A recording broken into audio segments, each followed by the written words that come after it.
outage, report it at les.com/report. Are you looking to get into the electrical construction industry or wanting a new scene? The electrical workers of Local Union 265 are now hiring licensed journeymen and apprentices and are offering great pay and benefits. Call Mike at 402-875-1034 to apply. Start your electrical career today. This is the Happy Hour. You guys going to Happy Hour? Coming at you live from the heart of Lincoln, America. Yeah, I'll come for a couple. Here are your hosts, Nick Sainert. I am a huge guy. And Enrique Alvarez Clary. C is for chunk. Brought to you by Empire Fence and Netting on 93.7 The Ticket and theticketfm.com. Psych! No Nick, no Rico.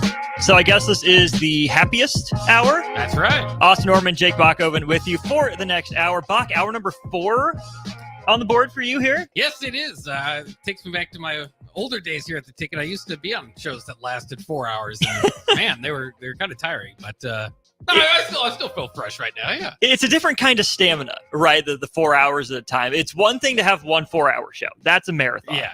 Right. The two 2-hour shows back to back is kind of like running, I don't know, probably just like a mile and then another mile.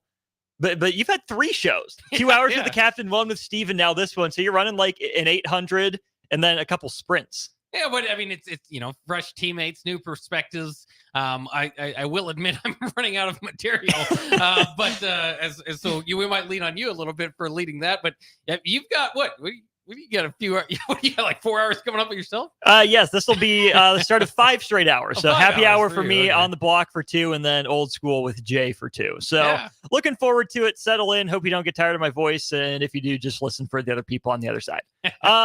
Let's just dive into this here, Bach. I'm sure you've talked plenty of Nebraska football given your ties, but Strick and I didn't really get a chance to talk a lot about the running backs yesterday. We heard from EJ Barthel at the podium, Marcus Satterfield at the podium as well. Let's just start with EJ Barthel and what he said about the running back room in general. I think there's a lot of intrigue around that room. What their coach have to say? Dante, as powerful as he is, and big as he is, he's a freshman. You know what I mean? And Quentin's going. This is his first spring. You know what I mean? So we got some guys that are just developing right now, and but they're really happy with the progress. Emmett has really taken his second step from last spring to this spring. He's obviously shown he can do some things, and he's growing up fairly quickly. Obviously Ramir and Gabe have been limited, just kind of recovering still, and Ramir's pretty much he's pretty good, but just getting him some work. You know what I mean? And he's kind of being monitored by coach a little bit here, but okay, there we go. A lot of names thrown out there. Let's start with Ramir Johnson and Gabe Ervin. What are your expectations for those two guys this year, coming off of various injuries, coming off of not playing as much last year? Where's your head at with those two upperclassmen in the room?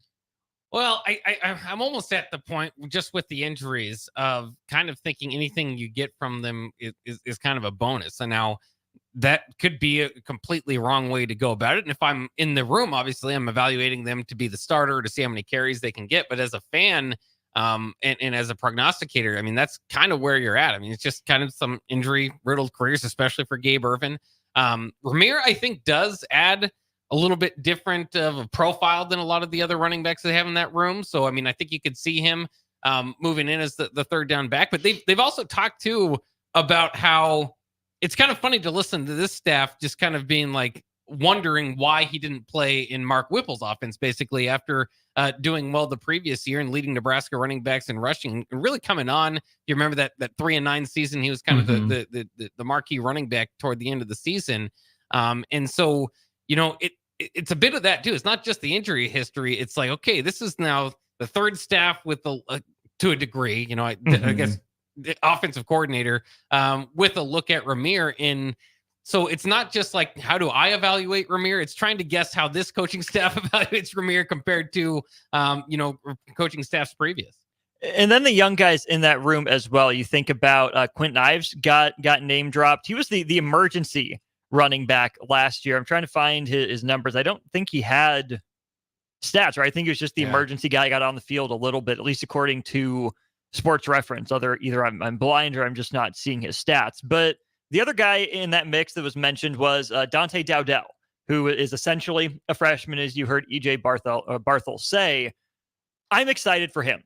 I think that, to your point about Gabe Ervin in the injuries, I think Dante Dowdell has a chance to be what we all thought Gabe Ervin could have been. Yeah.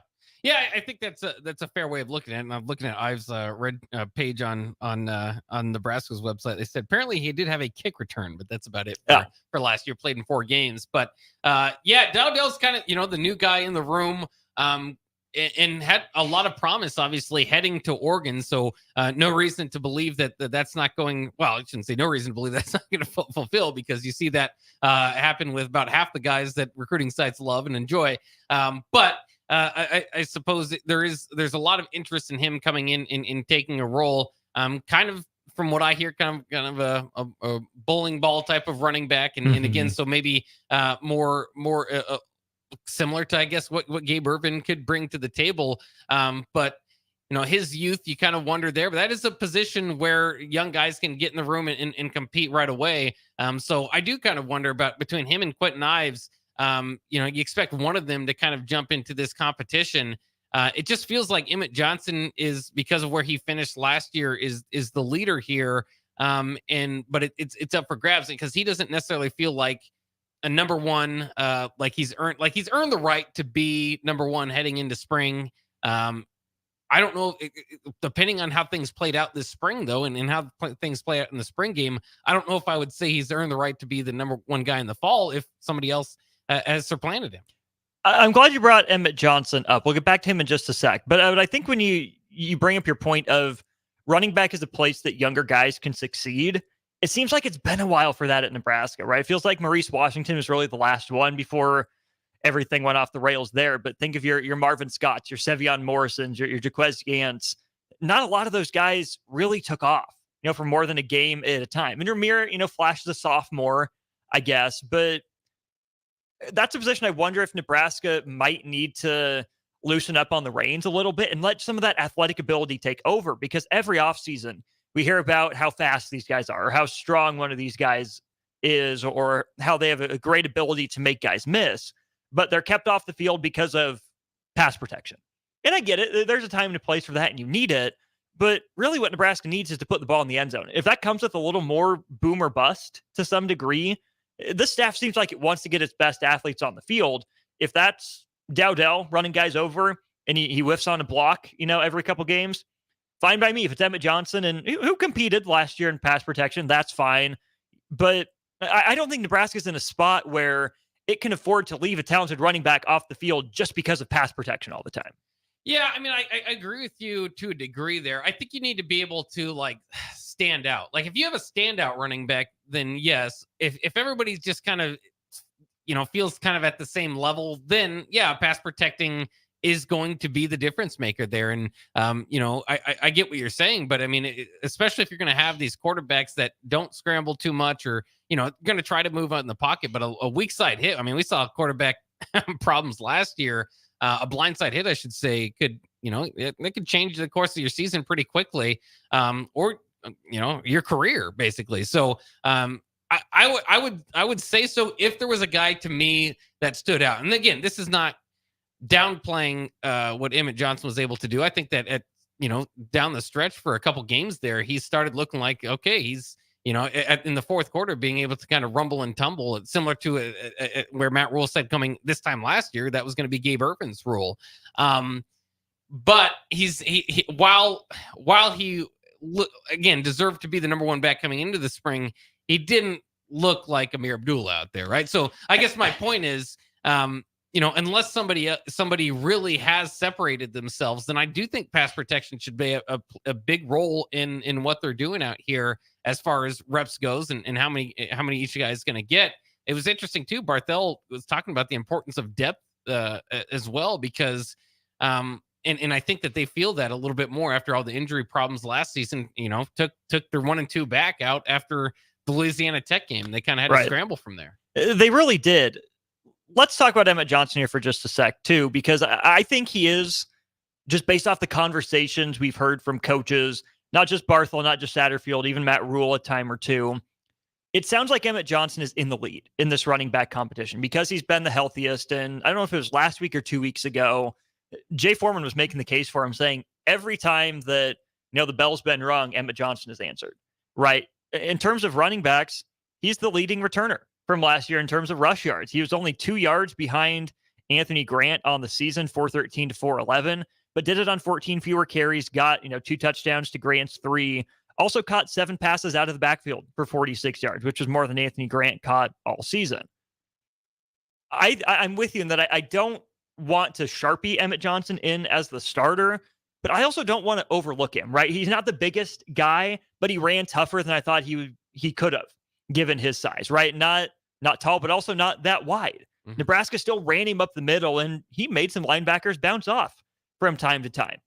Not saying he looked super slow, but he didn't look super fast either. I think Emmett Johnson can be more than just a guy, but I think this offseason is going to be big for him. Just how much stronger was he able to get? Was he able to add, one step of quickness or elusiveness to his game?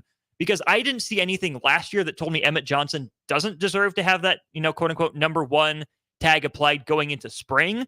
But I think to start the year, the best case scenario for Nebraska is a 2-horse race between Johnson and Dowdell. And then whoever, by the time you get to conference play is playing better, there's your lead dog. Yeah, I think you're right there. I mean, and you're probably kind of similar in thinking to me that, Gabe Ervin, Ramir Johnson, if healthy, can play a factor in this race. But, it's just kind of like you kind of take what you can get from them and coming off injuries. I know Ramir is healthy now and was held out for just because they know what they already can see what he can do. So, I mean, I don't know. I think you go out and get Dowdell for a reason. Is he an immediate impact guy? Is he a guy that maybe, takes some carries, but doesn't, immediately become that lead back that you maybe are looking for? I definitely could see that. I mean, I could see Ramir, just because we've seen it on the field before, maybe getting that opportunity and making the most of it. So I don't know. I prefer if you have like your number 1 back, like your lead back, but I don't think you can force it. If right. There's, if it's going to help to be rotating guys in, and, then sometimes you can't really get a rhythm. Some running backs are certainly rhythmic running backs. And I think that's been a problem in the past for certain guys, but I just don't know. I think altogether, when I think about this running back room and this offense and how much better it's going to maybe be this year than last year, might be my biggest question mark, because the wide receiver unit, obviously a lot of questions there, but you feel like they've nailed that down with a couple rentals in Jamal Banks and Isaiah Nair. And then you can start to just kind of get excited about some of the bigger lineups they can throw out there with Malachi Coleman, some of the tight ends. So I quickly feel pretty good about the wide receiver unit. The offensive line has been improving. You've got a lot of those guys back. You feel pretty good about that. Obviously, the excitement at quarterback, a lot of questions there, what it looks like. And that will be obviously key in turning this thing around. But the running back room, again, just there, you had one 100-yard rusher last year, and that was Anthony Grant in one game. That's not going to get it done. Now, part of that is because you didn't have a threat, in the passing game and the offense altogether. So, I mean, that really bogs that down. I'm interested to see with a little bit more of a passing game, if that can open up, lanes and opportunities for the offense. Because the other thing is, you think about long-term, Matt Rule came in here talking about a rushing offense, and that was going to be pretty dependent on that. Was it so spectacularly bad last year that it completely changed the idea? Was it just the fact that you could get some pro style quarterbacks that were very highly ranked in here? Or is that ground game and the importance of that ground game going to stay as heavily in part of the game plan as Matt Rule wanted in year one? As you see it, which running back in the room right now has the highest ceiling? However you judge ceiling. Yeah. Well, I haven't had a great look at Dowdell, so that's a little bit hard to say. Same thing with kind of Quentin Ives. But out of the folks that we've seen, I think Emmett Johnson's there, and I don't want to again sound like I'm bagging on him or anything. It's just he looked like he can be a starting running back in the Big Ten, and that's good. But I don't know if I saw flashes again, and sometimes you will with young guys. Amir's a good example of his kick return ability. You usually will be able to see that. And so when I say Emmett again, this is just me sitting at a desk. Who knows what's going to happen down the line?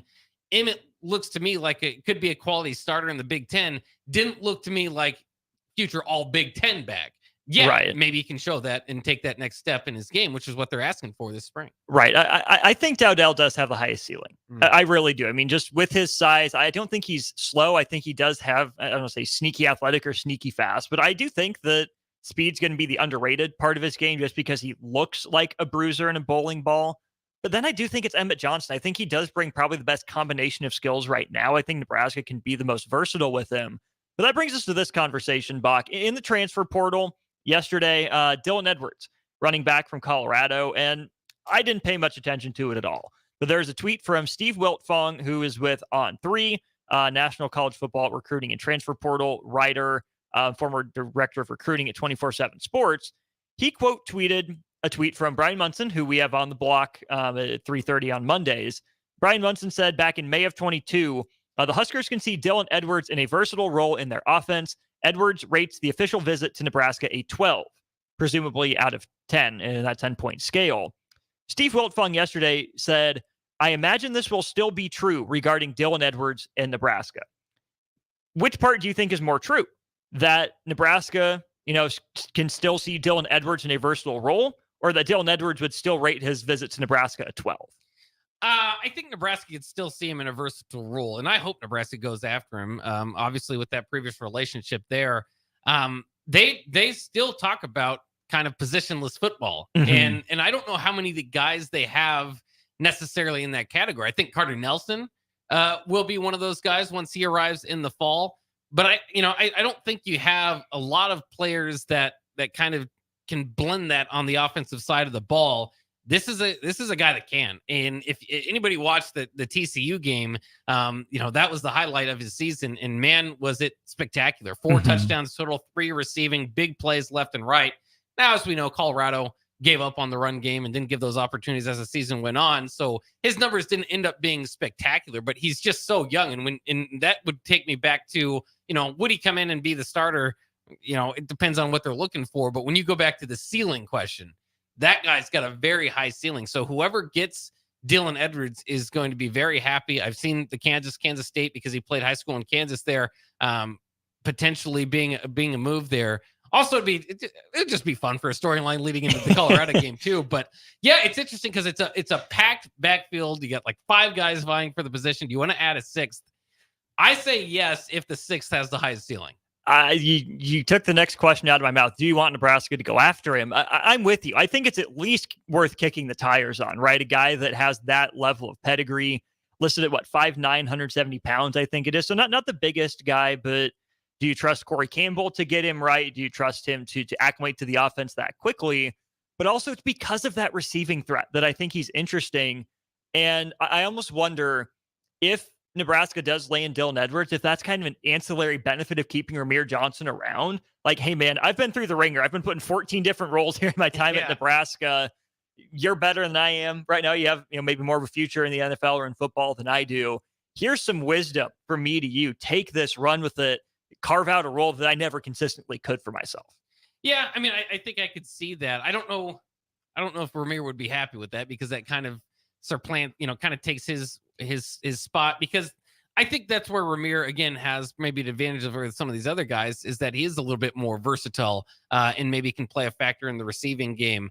And so I think you would just kind of get the better version, younger version of him. You said better version, right? So no, Rahmir wouldn't be happy, but I'm not going to say throw the young man's happiness aside. By all accounts, he's been a great teammate. He has a good head on his shoulders. I mean, I don't know if he was a captain. I think he was a game captain at some point last year, but either way, very well respected by every staff that he's played for.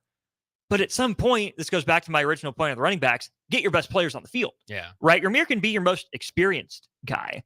But if Rahmir Johnson is one of your leading rushers and receivers, I don't love that situation for Nebraska, where no, it might not be exactly the way he drew his career up, but Rahmir had his chances to win the job. It's unfortunate that his career has been marred by injuries and all this turnover. No, it's not necessarily fair, but guess what?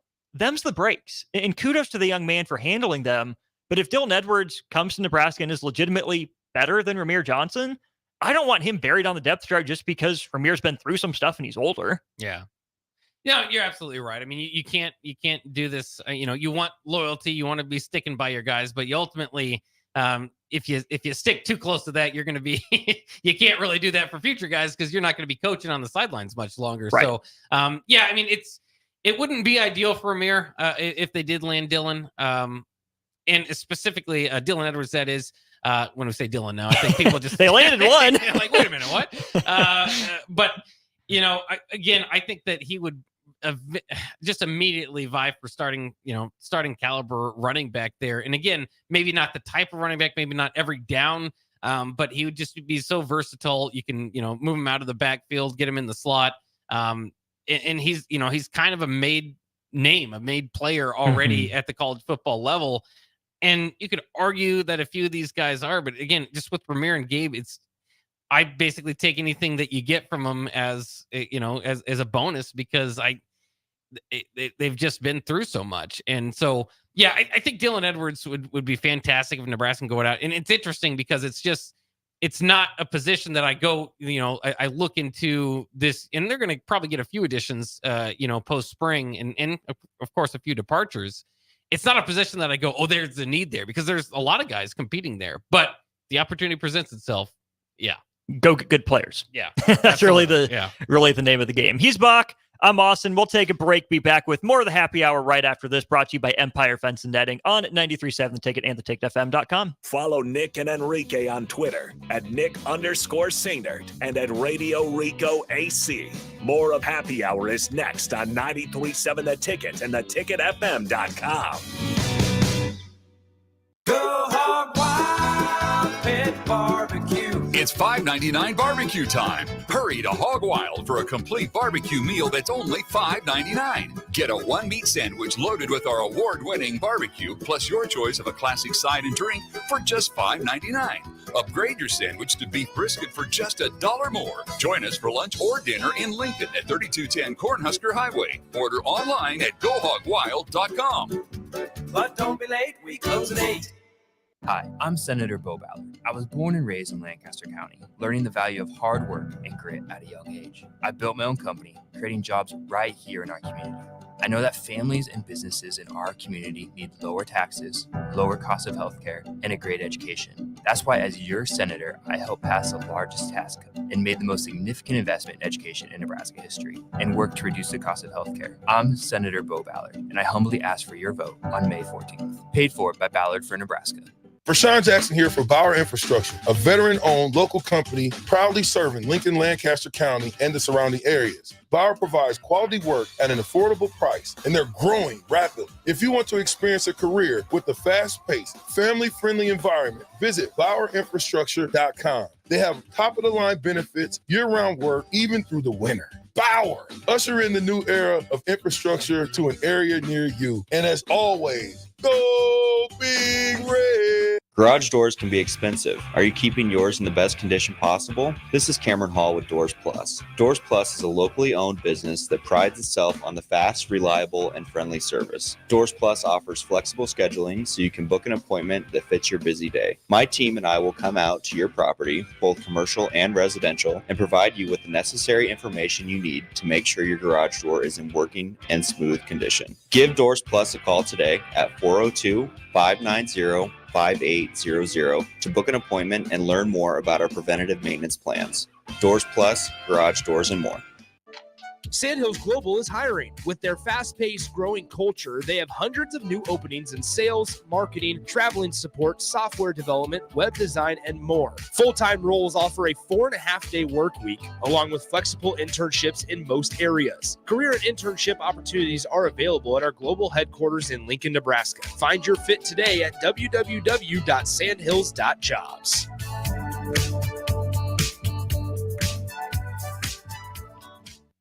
Hey guys, Jake Sorensen here from Early Break. The garage door at our house has been needing replacement for a couple years, and a few months ago, we finally did something about it. Steve's Garage Doors and Services was great through the whole process in providing options and also going to the next level to get a door that was approved by our HOA. And best of all, the removal of the old door and installation of the new door was done smoothly with no issues. Call Steve's Garage Doors and Services today at 402-480-2840. For over 15 years, Integrated Life Choices has empowered individuals with disabilities in Lincoln and throughout Nebraska. They provide comprehensive services from group homes and independent living services to job training, ensuring fulfilling lives for those that they serve. Now, they're inviting you to join their mission. If you're passionate about making a difference in the lives of people with developmental disabilities, explore rewarding career opportunities with them. Learn more about their services and apply today at www.ilc.net. Be a part of Integrated Life Choices, where your work truly changes lives. Are you looking to get into the electrical construction industry or wanting a new scene? The electrical workers of local union 265 are now hiring licensed journeymen and apprentices and are offering great pay and benefits. Call Mike at 402-875-1034 to apply. Start your electrical career today. The need in our community, if you just look at the numbers, it's frightening. We're serving over 1,000 kids every day. With the passion of our people, I really feel like our potential to be of even greater service to kids and families who are struggling is just unlimited. But in order to have the greatest impact, we need all the help we can get from the community. A team succeeds when they work together. Banking's no different. At UBT, we're in your corner for every financial move you want to make. Your money's backed by a roster of experts who put in the work to know you and your community. So whether you're opening a savings account, buying a home, or planning your future, you always know who to turn to. Working together toward your financial goals. That's a win in our playbook. Union Bank and Trust. Equal housing lender, member FDIC. You never think cancer will happen to you. I smoked for over 40 years. My doctor recommended that I get annual lung cancer screening. They were able to catch my cancer at stage 1. It's never too late to quit. Even if you're still smoking, you need to ask your doctor about annual lung cancer screening. Just 30 minutes a year could save your life. Call the Nebraska Tobacco Quit Line, 1-800-QUIT-NOW, 1-800-784-8669. Paid for by Tobacco Free Nebraska. Aired with the Nebraska Broadcasters Association and this station. You're listening to the Happy Hour with Nick Sainert and Enrique Alvarez Clary. This isn't the real Caesar's Palace, is it? What do you mean? Did Caesar live here? No. I didn't think so. On 93.7 The Ticket and theticketfm.com. Welcome back into the Happy Hour. 93.7 The Ticket, brought to you by Empire Fence and Netting. Appreciate them for their support of this program. Let's talk some Husker hoops. Austin Norman and Jake Bakoven with you for another half an hour or so. Some news out of the transfer portal. Nebraska misses on another in-state player. William Kyle commits to another Big Ten program. UCLA. Still weird to say. Yeah. But yeah, William Kyle commits to UCLA. Good get for Mick Cronin. I did not see William Kyle heading west. I thought he would have headed out east before anything else. But, Bach, just like we were saying with Frankie Fiddler yesterday, and even truer to some degree, whereas I think Izzo's a better coach than Mick Cronin is, obviously more accomplished than he is. Mick Cronin's a darn good coach in his own right, and UCLA is a dyed-in-the-wool blue blood. Think about that tradition, the LA weather, now coming back to the Big Ten, so he'll still get a chance to play in front of some family and friends, I presume, when the Big Ten basketball season rolls around. Did not necessarily see that one coming. We were hearing rumors as recently as yesterday that he was going to be in Lincoln for the spring game and that Nebraska was the front runner. Well, turns out it was UCLA all along. Congratulations to the young man. Curious to see the fit for him at UCLA. Yeah, I am too. I it's obviously a like you said, kind of a spotlight type of destination to be able to land in most most metrics. Competing with Los Angeles is going to be pretty tough for Lincoln. Some people like a smaller town. Los Angeles, traffic wise, would be a frustrating part for me to convince me to move out there. But and the prices, by the way. But I don't think you have to worry about that modern day college basketball. Yeah, I mean, I'm interested in the fit there. I was going to be interested in the fit here. Nebraska likes to run the five out. He's not he's not a 3-point shooter. I don't even know if he attempted one last year. But would have obviously given Nebraska a little bit, a lot more depth than what we see out of the front court now, and that's where the kind of the shift focuses for Nebraska. I mean, they've got to get some front court help. Obviously, Andrew Morgan is going to be part of that moving forward from North Dakota State. I think that was a good get. You're still seeing that if you can get Rink Mass back, see him around town. So I think that's at least a good, a good at least sign. finishing the semester out, if nothing else. Yeah. So there you go. Which apparently Jeff Sims was taking classes at Arizona or Georgia Tech this whole time. Yeah, I saw that I didn't too. realize that. So he must have, stayed at his apartment in Lincoln, but just taking online classes from Atlanta. And anyways, that was just kind of interesting because he had to transfer schools and then just decided, even school-wise, he didn't necessarily fit Nebraska or something. Wanted to get some Georgia Tech classes in. But, yeah, I mean, I don't know. I think that the problem is, with this combined, with the Frankie Fiddler news, with the William Kyle news, it doesn't feel like Nebraska's particularly in on Chucky Hepburn, right? In the running anyway. And you just wonder at some point, there's always been this disconnect, at least as long as I can remember. Obviously, Strick, there's been guys from Omaha that have had success with Nebraska, but it just feels like there's not a whole lot high level of interest. Now, these, especially Fiddler had Nebraska in his Final Four or whatever. So, it's not out of not making the phone call or anything, but it just, it hurts. And if Nebraska was normal Nebraska basketball and struggling and coming off of a sub 500 season, we'd be freaking out and we'd be really frustrated. Thankfully for Nebraska, they've been able to get something going. And I think with a majority of the roster that they have coming back here, I shouldn't say a majority of the roster, but there's a majority of the starting lineup, or at least prime the key players pieces. some key pieces coming back.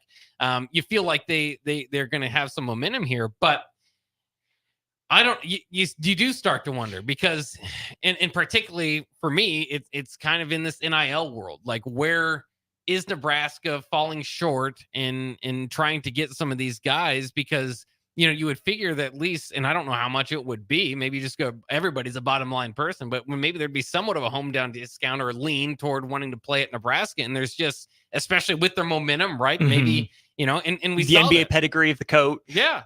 Yeah, I mean, there are a lot of things to prove and or to point at to Nebraska. Of course, a couple of years ago, you had a native come back and help lead the team, but it just hasn't been enough over the years. And this year, when there's particularly all those guys out there, to include Omaha Blue, whose name is Omaha, not from not part of it, but Right. He's going off to Wake Forest with Hunter Salas, who had a spectacular year. Steve Forbes is the kryptonite for Nebraska men's basketball. My column. It appears. There you go. But it just, it's. I felt maybe I'm a fool, and because of all this proof that we're talking about. But I thought Nebraska was going to have a pretty good chance at landing Kyle. I was never as sold on the fit as some people, but the more I talk to Strick about it, the more that I think this is going to end up being the biggest miss for Nebraska out of the portal. Just because of the defensive ability. I know Fred Hoiberg doesn't love playing two bigs. I don't love that style of modern college basketball, but Strick seemed to think that there was enough shooting and enough ball movement to make it work, and especially to have a true defensive anchor like Nebraska's missed in the paint in years past. Getting a guy like William Kyle III to campus would have been huge, but then that's the question, Bach, that we still don't know the answer to. Is it Nebraska's fault that these guys aren't coming? Is it just not been a match outside of Sam Griesel? Because I think there's a lot of options at play. Option number one is Nebraska's doing everything it can. Option two is Nebraska is pushing but not making any extra effort. And option three is Nebraska's making the courtesy phone call and not really going all in.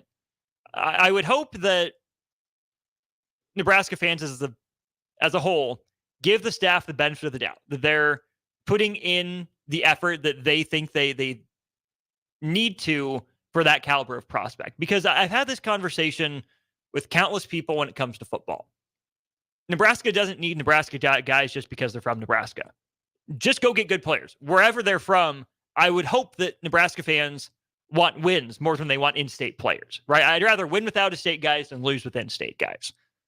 But by that same token, we see the talent level increasing in football and basketball. We know baseball and softball have mined the in-state ranks for years to pretty good success. So since the basketball talent is increasing, yeah, maybe Nebraska should go a little bit more all in. on some of these guys, especially a guy like William Kyle, who I think I had the best chance to land. It seemed to me like if Frankie Fiddler and or Chucky Hepburn were coming to Nebraska, it would have been together. But with Fiddler off the board and not a lot of communication from Hepburn, seemed like William Kyle was, if not there for the taking, at least there for the selling on your program. Maybe it's NIL. Maybe it's just, hey, I just want to go somewhere else. Maybe, that people just decide to move away. Like it's fine. It's not a big deal. But at some point, Nebraska, even if it's not a necessity, I would highly recommend Nebraska get one of these legitimate, Power 5 players, Power 6 players in college basketball to come to Nebraska. Sam Griesel, that's a win. He was good enough at Nebraska. Program changer. He helped take that next step. But then you're looking at, you can't even count Sam Hoiberg necessarily, right? For 1 year, 2 years at Pius, whatever it was. Followed his dad. Tanner Borkart, Johnny Trueblood, right? Brady Hyman. Like, if those are the guys you're getting, it'd be nice to get a Justin Patton, but Creighton has the leg up in basketball right now. Go get one of these under the radar guys that's transferring up and then start building that pipeline from there. It's a little disappointing Nebraska hasn't been able to especially capitalize on that momentum from this last season in that regard. Well, and two, like you said, if the biggest one that hurt, obviously, a couple years ago was Baylor Shireman, who had Nebraska in his finals, Final Four or whatever it was, and ultimately picked up Creighton. And I think that's part of the problem and part of the obstacle moving forward as well is, we talk about Nebraska not having a connection to Omaha. Well, Creighton certainly does. And that's the city school to begin with, but also just they've used that pipeline, if you will, over the years to a much better degree than Nebraska has. And so to repair that, I do think maybe you do want to get those guys. But I agree with you too. Like when we talk about in-state recruiting, that can be big to build a foundation in football. There's talent in baseball and volleyball and in your different sports. Basketball, you have 14 scholarships or whatever it is. Go get the best players, and regardless of what that looks like, or what where they hail from. But especially in today's day and age, maybe you'd be able to retain a few of these guys if they're in state a little bit more. So maybe it makes a little bit more sense, in modern college basketball.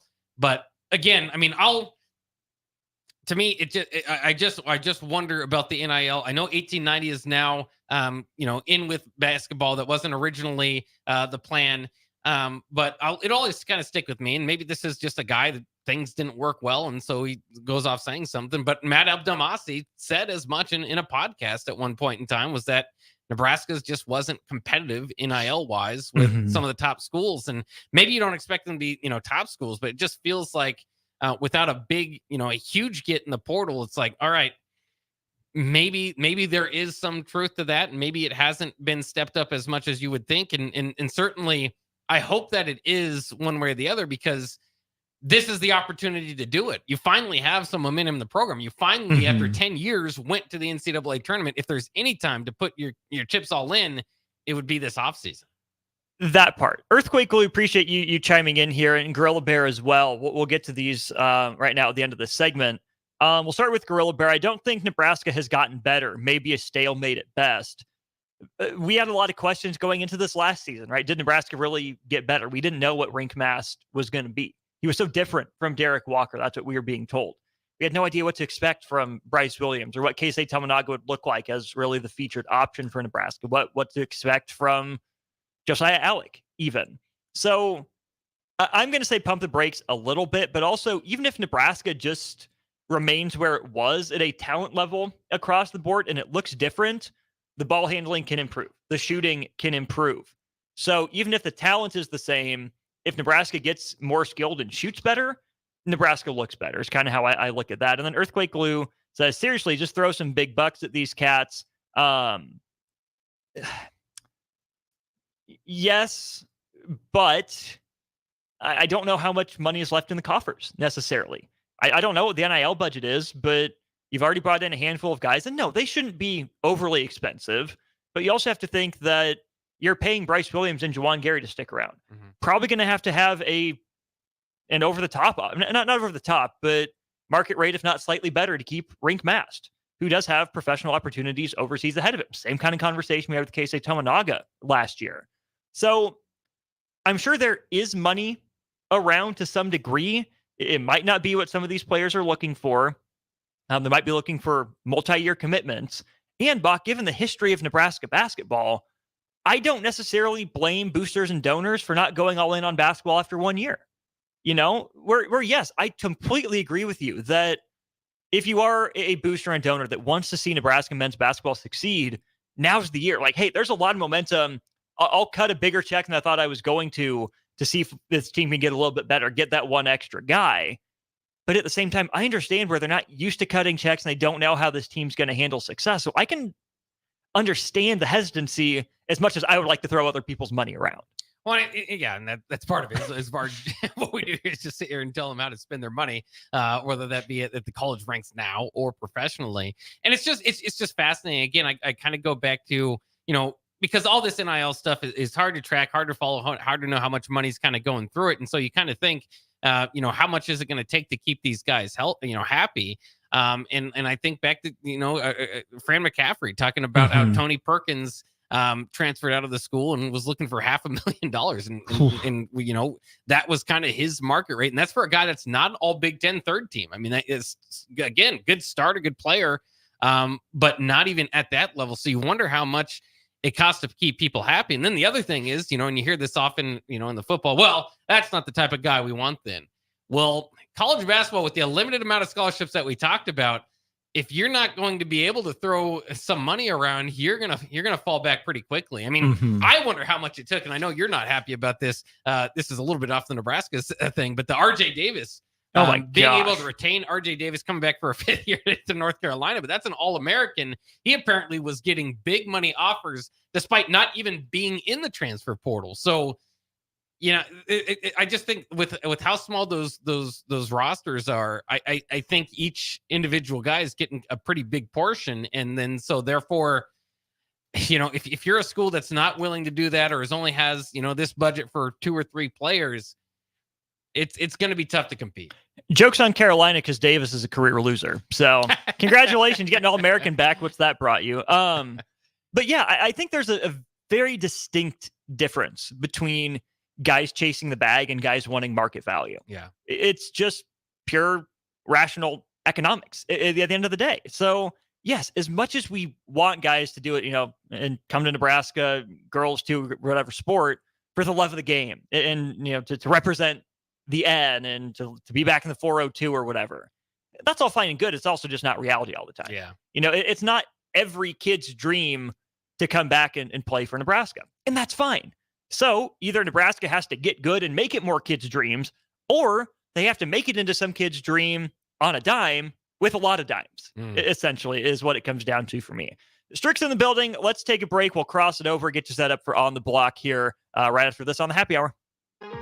Download our app by searching 93.7 The Ticket in your app store to stay in touch and listen all day long wherever you are. More of the Happy Hour is next on 93.7 The Ticket and theticketfm.com. Hi, this is State Senator Carolyn Bosson. Education is a cornerstone to building a strong, vibrant community. I voted for the historic increase in funding for education in the legislature. As a state senator, wife, and mom, I believe Lincoln is a great place to work and raise a family. My husband Reggie and I are local business owners and understand the valuable role of education in our community. This is Carolyn Bosson, and I am asking for your vote on May 14th, paid for by Bosson for Legislature. The University of Nebraska Rodeo Association is excited to announce the 2024 Nebraska Cornhusker College Rodeo. Come on out to the Sandhills Global Event Center May 3rd and 4th. Cheer on your University of Nebraska Rodeo team as they take on teams from all across the Great Plains region. Friday is college night, and Saturday afternoon kids attend free with purchase of adult general admission ticket at the door. Advance tickets on sale now at sandhillsglobaleventcenter.org. Tickets also available at the Fort South 56th in Lincoln. Don't miss the Nebraska Cornhusker College Rodeo May 3rd and 4th. Hey guys, Jake Sorensen here from Early Break. The garage door at our house has been needing replacement for a couple years, and a few months ago, we finally did something about it. Steve's Garage Doors and Services was great through the whole process in providing options and also going to the next level to get a door that was approved by our HOA.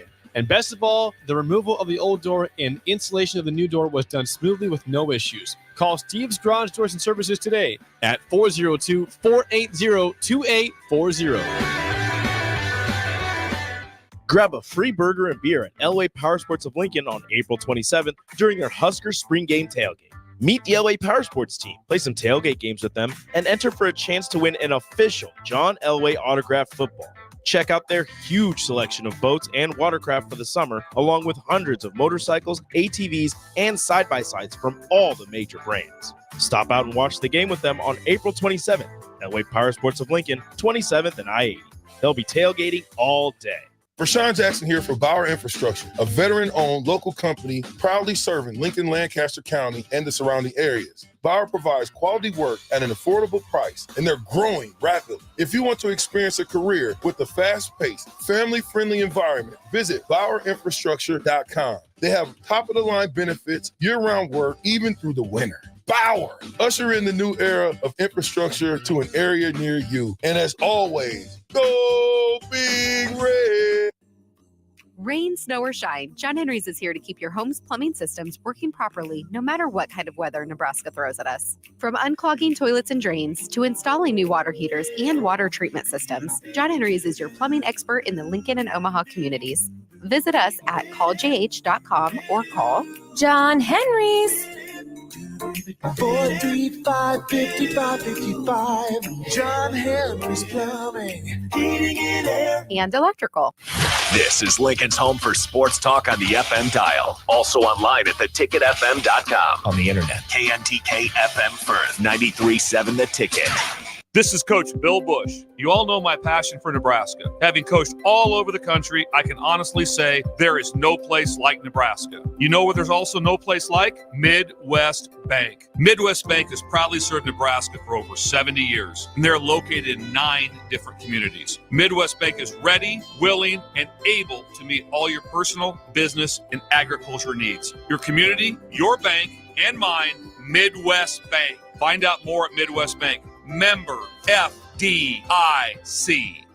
Hey, baseball fans, join the Blur Tailgate at Hilton Omaha this June for our 12th annual hospitality event during the College Baseball Championship Series. Book an experience for your clients or employees with an inclusive bar, buffet, TVs, music, and tailgate games. Secure your spot today and let Blur Events take care of all the work so you can enjoy the day. Plus, we're just steps away from Charles Schwab Field. Visit blurevents.com to book your group, buy tickets, or learn about sponsorships. That's blurevents.com, your college baseball and football tailgate destination. Rico here with HIS Auto Care at 70th and Van Dorn, letting you know HIS is a great place to bring your vehicle for service.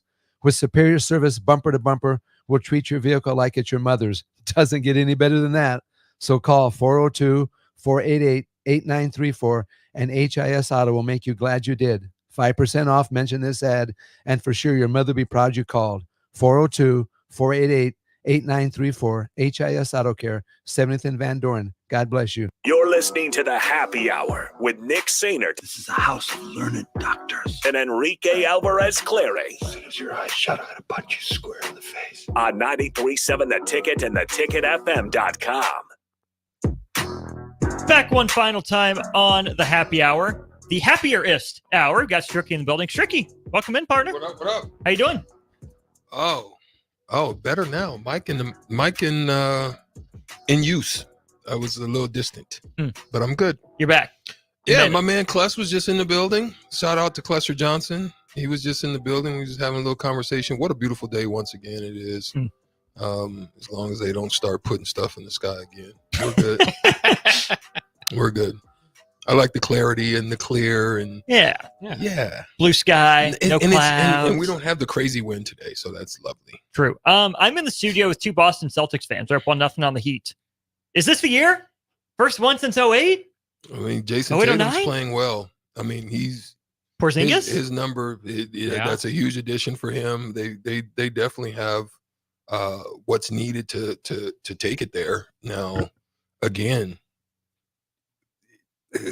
the Joker is a mother, man. I mean, to me, they're dangerous. They're just really dangerous. And I was watching some breakdowns on their games with the Lakers. I mean, obviously winning 10 straight. I think I sent to Austin just the differentials You know, you're talking about 1,400 some odd shots. I mean, 100 just in the games, the 10 games alone against Denver, they're shooting 192 free throws to like 140, like 50 more. Like you're literally getting an advantage and just can't beat them. And even when they're playing bad, what's scary is even when they're playing bad, you're in the game. But what I see is Malone is masterful in the adjustments. Then you have an on-court ready-made adjustment in Jokic, who's cerebrally so intellectual on the court that he's able to determine. Like I think he saved them one game and they were playing against Golden State, and he literally stands up and he tells them what's about to happen, and it was able to secure. So you've got that on court, then you've got Malone, and I'm talking about when I talked to Austin yesterday, Bach, we're not talking about adjustments at timeouts. We're talking about in the midst of runs or in the midst of changes being made, how they were literally dominating them. Both defensively, they had a game plan for them. They then took Hachimura off, and then it was LeBron and AD, and they were using this to stop him from being able to get the attempts. And then just an adjustment in the game, weren't shooting well. They went straight paint work. It looked like Zach Edey and Purdue. Yep. Yeah. It was straight paint work, and we're working you out, and there's nothing. And then they had to adjust again, and they just continuously made the right adjustments, both in game. Jamal Murray realizing that now Jokic is a threat after hitting 2 threes. Now he gets into hesitation, then to layups. They just went to paint work, and so that's what I like about what they're doing. That's what makes them dangerous. Now, obviously, Minnesota is a tough cookie as well. Yeah. As a Celtics fan, I feel like this is got to be the year. I mean, the Porzingis addition, it was always as long as he stays healthy, and for any team, it's going to be as long as you can stay healthy. I mean, he seems like a guy that, you know, if it does end up being Boston, Denver, you know, at least his length can maybe bother a little bit. He's not particularly known for his defense, but he's still 7'3", and, you know, can move around, so that could be difficult. That's what I've kind of been thinking as a Boston Denver final. But we'll see. I mean, it's crazy. I mean, and, you know, to Jamal Murray, you know, the other day, I mean, that's really the key. I mean, Jokic is going to get his in every which way, triple double, you know, night in, night out. Even if he's having a bad night, he's going to have a triple double. And Jamal Murray, never been an all-star, but still is a guy that's probably top 10, top 12 in my mind, as far as if the game is on the line, I want the ball in his hands. And he showed that the other night against the Lakers.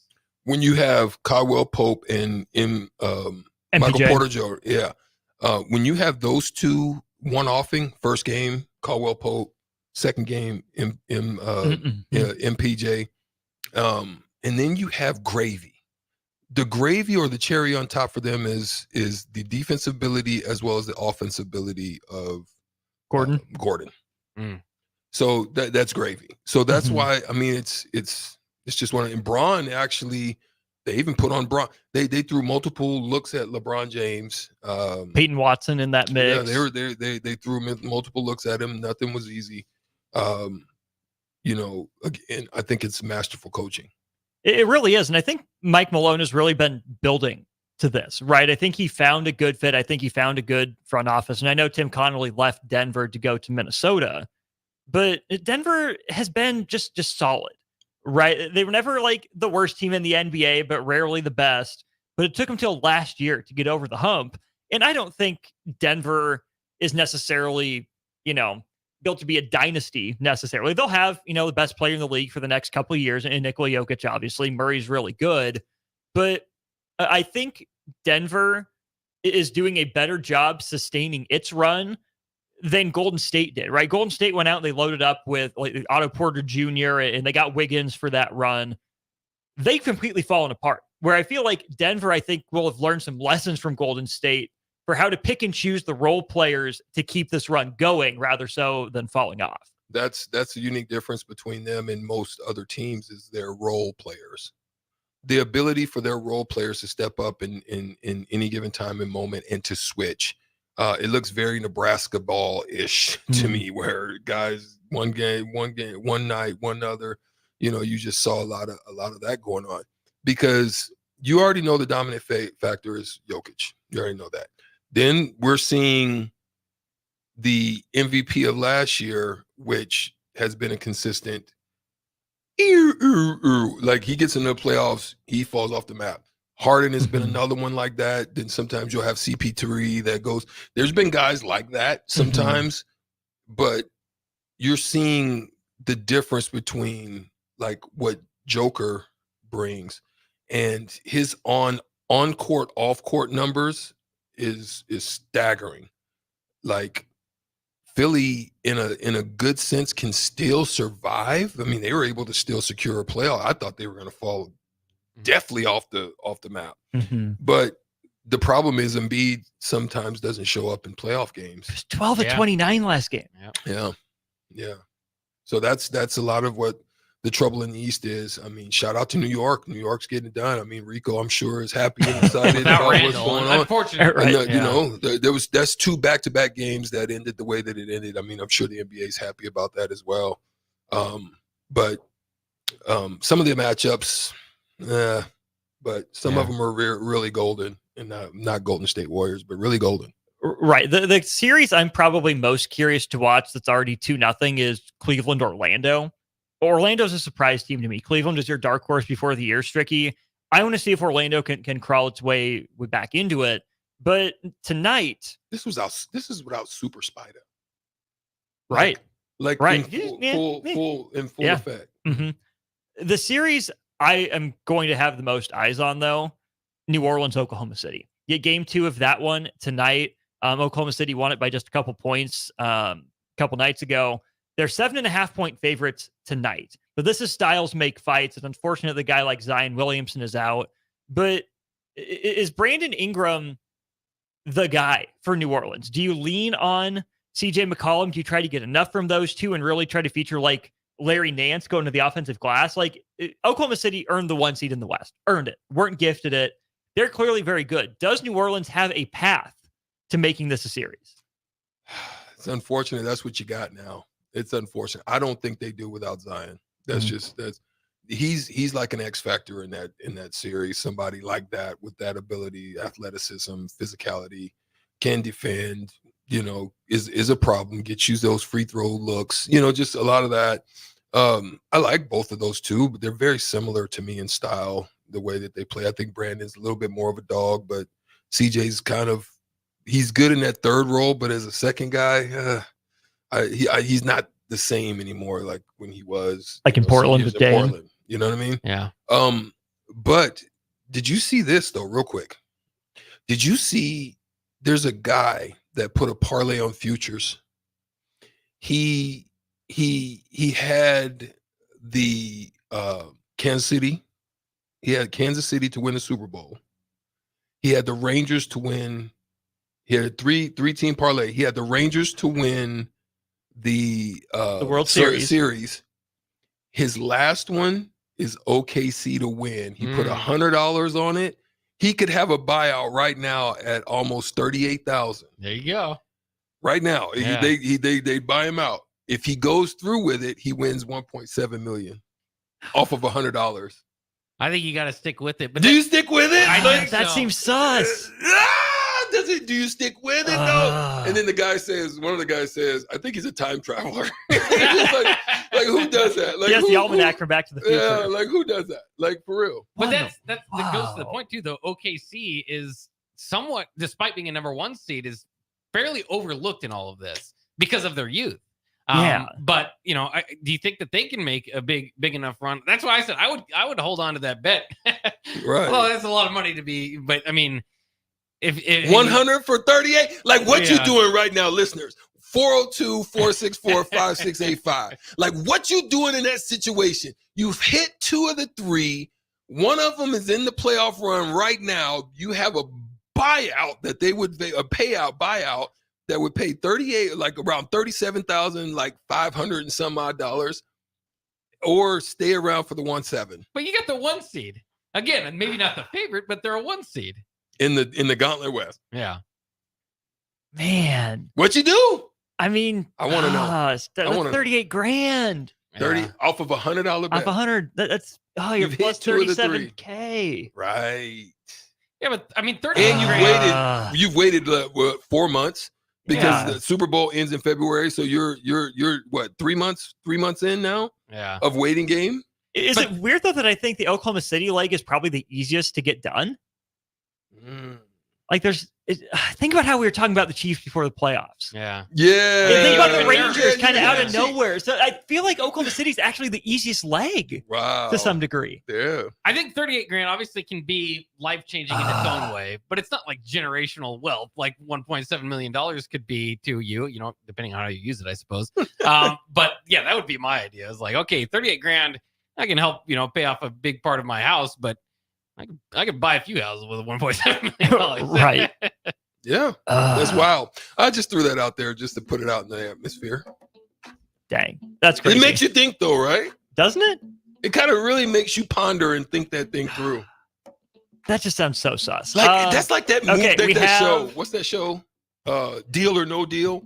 Yeah. Like when Yeah. that's like yeah. that. Like, go ahead. Okay, I'm done. Text line. Yeah, Boone had a good point on the Yep. text line. Boone and Firth. Each round OKC stays in the playoff, that buyout gets bigger. Okay. So Oh, wow. Yeah. you can get like the deal or no deal. So We'll really increase is the deal or offer. no deal, yeah. We have take the buyout and then just put $1,000 down. We have cash me out. Then I'll be kicking myself in June. Yeah, I'm cashing. If I remembered I had the ticket, I'm probably cashing I out. If love I you forgot guys. about the ticket, I hope I find it in June. Our listeners are so real. I love it. Bach, 4 hours. I'm Way done. to go. I'm You out. made it. Don't go anywhere, though. Strick and I got you for the next couple for On the Block on 93.7 Ticket. Big thanks to Empire Fence and Netting for sponsoring the happy hour. This is Lincoln's home for sports talk on the FM dial.